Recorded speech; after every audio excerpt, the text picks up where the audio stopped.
Assalamualaikum warahmatullahi wabarakatuh. Masjid Darussalam terletak di Kelurahan Kenep, Kecamatan Sukoharjo. Didirikan oleh Kiai Lombok pada tanggal 20 Agustus tahun 1837 dan diresmikan tanggal 27 Mei tahun 1994.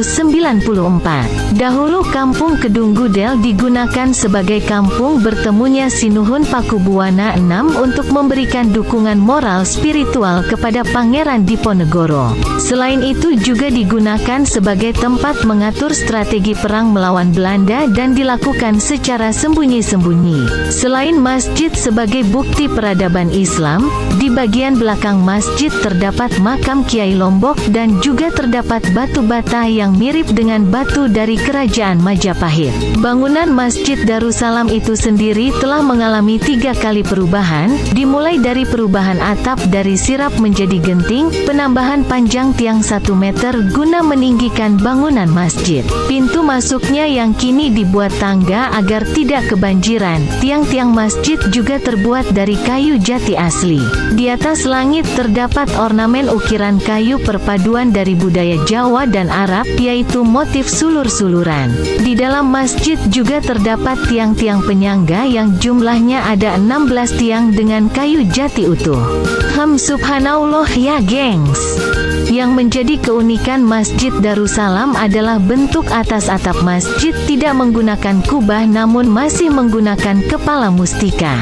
Dan mimbar dengan motif ornamen bunga wijaya kusuma untuk mempertahankan keaslian bangunan zaman dahulu. Motif bunga wijaya kusuma sendiri dalam mitos Hindu, berarti agar orang-orang senantiasa menghidupkan masjid atau memakmurkan masjid. Mimbar yang masih bertahan hingga saat ini yang memiliki motif bunga wijaya kusuma semakin menguatkan bahwa mimbar ini dibuat pada zaman Majapahit atau abad ke-14. Kegiatan Masjid Darussalam ini tidak hanya sebagai tempat beribadah, tetapi juga terdapat kegiatan TPQ atau Taman Pendidikan Al-Quran. Oh iya, ada satu sumur berbentuk segi enam yang masih dipertahankan sampai saat ini loh, yaitu sumur Kiai Pleret. Pengambilan nama Kiai Pleret disamakan dengan arti tombak karena sumur ini pada zaman dahulu dibuat untuk menyimpan senjata-senjata termasuk senjata rampasan milik tentara Belanda maupun harta karun. Maka tidak heran dulunya masjid ini dijadikan markas Pangeran Diponegoro untuk mengatur strategi perang. Berikut wawancara dengan Bapak Sehono, pengurus Masjid Darussalam Sukoharjo. Gini ya, sebenarnya Masjid Darussalam itu,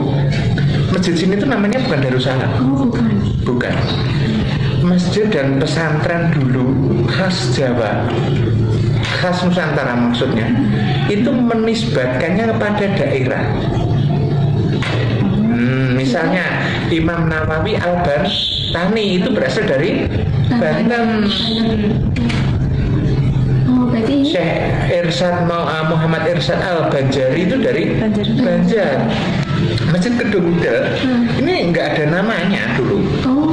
Kayak Masjid Sunan Kudus, itu Masjid Kudus.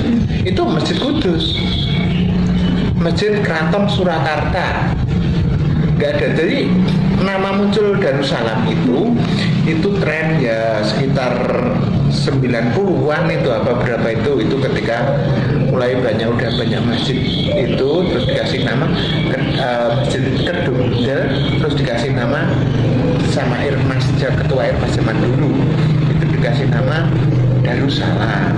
Sebenarnya masjid itu namanya Masjid Kedung Gudel. Dinisbatkan. Iya.